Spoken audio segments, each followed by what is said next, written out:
Donc, je compte sur chacune et chacun de vous pour que ce que nous avons promis à notre peuple, nous puissions le leur donner. Faisons très attention, car ce même peuple qui nous a acclamé hier, ce peuple peut nous descendre vite fait et bien fait demain, à cause de nos propres turpitudes. Et je dois vous dire que c'est vrai, je suis de nature serein, mais j'étais quand même un petit peu irrité par ce qui se passait, parce que nous étions occupés à souiller cet acte glorieux que nous venions d'accomplir quelques mois plus tôt. Mais Dieu merci, vous vous êtes repris. Ce sont des incidents de parcours, on ne peut pas rester dessus. Mais maintenant, je voudrais envisager avec vous l'avenir. Et l'avenir, c'est déjà demain, avec l'investiture du gouvernement. J'ai ouï dire qu'il y avait certains mécontentements que je peux comprendre. Mais mécontentement vis-à-vis de la composition du gouvernement, bien sûr. Mais dites-vous bien qu'à l'absolu, quoi qu'on fasse, tout le monde ne pouvait pas se retrouver dans ce gouvernement. Donc, quelque part, ces mécontentements ne se justifient plus à partir du moment où le gouvernement est en place.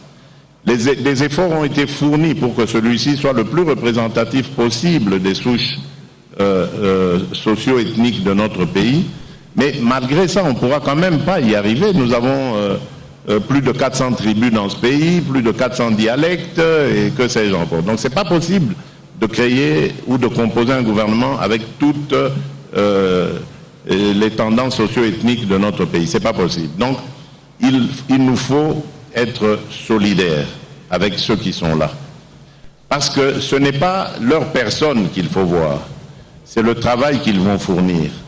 Et c'est de ce travail que nous avons besoin pour notre survie politique.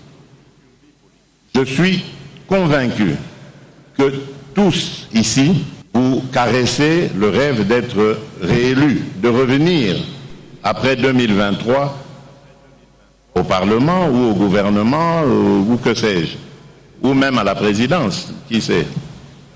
Donc, je crois que tout cela passe par une discipline dans notre comportement, mais aussi par la solidarité. Ou nous croyons en ce que nous faisons, et nous le faisons, ou bien nous n'y croyons pas, mais alors, dans ce cas, il ne faut pas perdre du temps à faire croire à notre peuple que nous sommes à son service. Je vous l'ai dit lors de notre première rencontre, mon leitmotiv, il me vient certes de mon parti, mais je le partage avec tous les Congolais qui regardent dans la même direction que moi, c'est le peuple d'abord. Nous sommes programmés, grâce aux élections, pour servir ce peuple.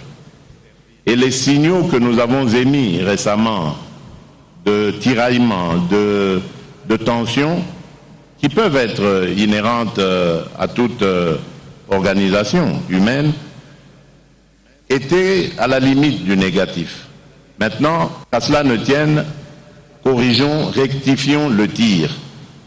Opérons autrement, faisons les choses autrement. Je disais donc que c'est déjà demain ce que nous devons faire avec l'investiture du gouvernement. Et après demain, c'est immédiatement le travail qui doit commencer. Là, je suis bloqué pour prendre certaines décisions radicales par rapport à la situation au Grand Nord et à l'Est de notre pays. Et ces décisions vont être, comme je l'ai dit, radicales, mais j'ai besoin, conformément à la Constitution, que le gouvernement soit en place.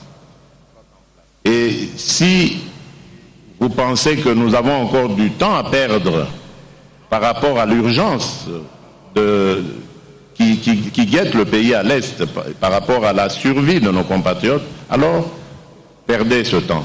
Mais si vous pensez que nous devons agir dès maintenant et très rapidement, alors s'il vous plaît, donnez-moi ce gouvernement et vous allez voir le travail que nous allons faire.